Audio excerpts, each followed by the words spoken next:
Welcome to AI ConvoCast, where we bring you the latest in AI and tech innovation. Quick housekeeping. Check out the affiliate links in our description. Using them supports the show, and please don't forget to rate, review, and share if you like what you hear. Let's jump right in. Today we will be going over Microsoft's confirmation of Copilot Wave 3 and a brand new $99 per user premium tier, Google's release of its first multimodal embedding model, a Pentagon memo that extends limited Anthropic use beyond its planned phase-out, and a time cover story that has brought Anthropic's federal dispute into the mainstream spotlight. Let us start with Microsoft, which just made some big moves with Microsoft 365. The company has formally confirmed what is being called Copilot Wave 3, alongside a brand new subscription tier called the Microsoft 365 E7 Frontier Suite. This new tier comes in at $99 per user per month, and it bundles together quite a bit. You get Copilot, a new product called Agent 365, plus Entra, Defender, Intune, and Purview, all under one roof. The idea here is to consolidate security and productivity tools with the full agentic capabilities of Copilot into a single package for enterprise customers. Now, the big shift with Wave 3 is that Copilot is no longer just running on OpenAI models. Microsoft has added support for Anthropic Claude models alongside the existing GPT models, which effectively turns Copilot into more of a model orchestration layer. Users can now tap into different models depending on the task at hand, and organizations get more flexibility in how they deploy these tools. As Windows Central reported, Wave 3 allows users to build their own AI agents directly within Microsoft 365 apps. That is a meaningful step because it moves Copilot from being an assistant you talk to into something that can actually take actions and run workflows on your behalf.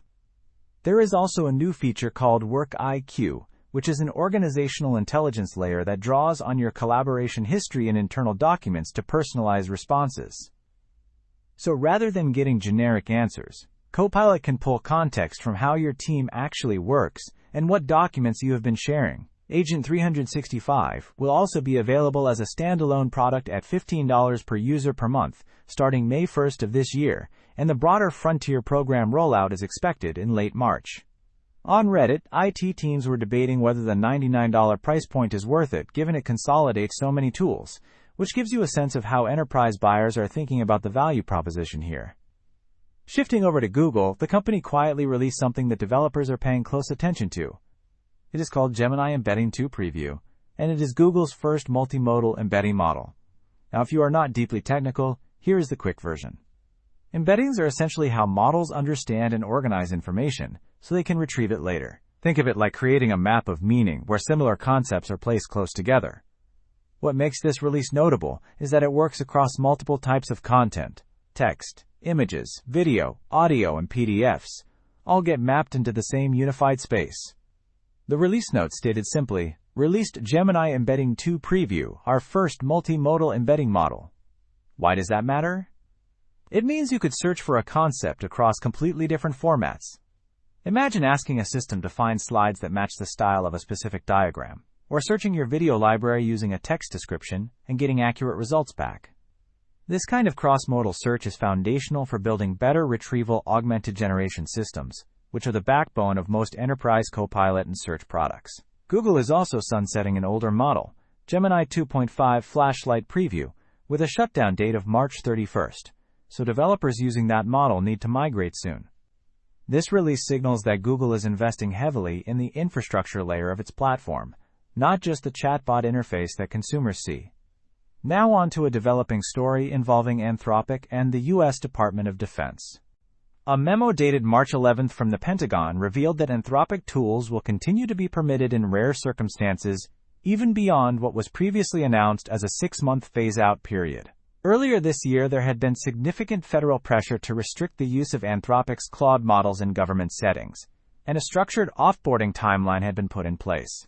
As one Reddit user summarized the earlier situation, the Department of Defense had a 6-month phase-out required to give 6 months phase-out to offboard. But this new memo represents a partial softening of that stance. The language around rare circumstances and national security use cases suggests that Claude has proven difficult to fully replace in certain sensitive deployments. For enterprise and defense sector customers who closely watch federal procurement signals, this is a meaningful data point. It implies that despite the political friction, the underlying utility of Anthropic's models continues to carry weight in high-stakes environments. And closely related to that, a Time magazine cover story on Anthropic has been circulating widely again this week. The article was originally published back in late February but gained renewed attention on March 13th, as users on Reddit highlighted the cover as a sign of Anthropic's growing influence. The piece dives into how Anthropic has been navigating the Pentagon dispute while also overhauling its own safety policies. The company scrapped a central element of its responsible scaling policy, with Chief Science Officer Jared Kaplan telling Time, "We felt that it wouldn't actually help anyone for us to stop training AI models." That is a striking quote from a company that has built its brand around being the safety-focused lab. The Time coverage effectively moves this conversation out of niche tech media and into mainstream visibility, which matters because enterprise buyers increasingly evaluate vendors not just on model performance, but on governance posture and public perception. Thank you for listening to AI ConvoCast. Please don't forget to rate, review, and share if you like what you hear. Thanks and hope to see you again next time.